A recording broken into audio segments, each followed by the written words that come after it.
Do you support reparations for Black people? Well, listen, again, we had over 200 years of slavery. We had Jim Crow for almost a century.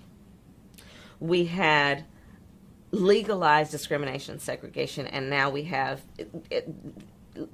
segregation and discrimination that is not legal but still exists and is a barrier to progress.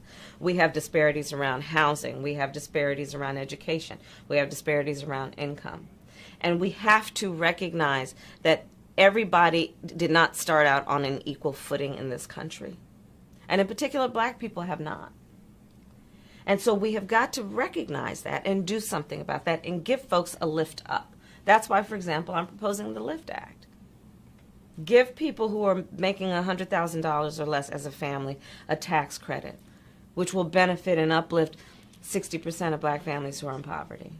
So by default, it affects Black families, but there's not a particular policy for African Americans that you would explore.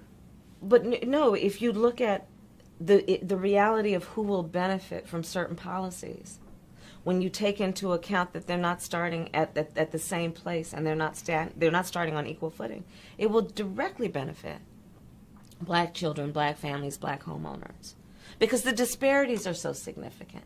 So if we focus on the specific issues that have resulted in the greatest disparities, and we understand that that's part of why we're doing it.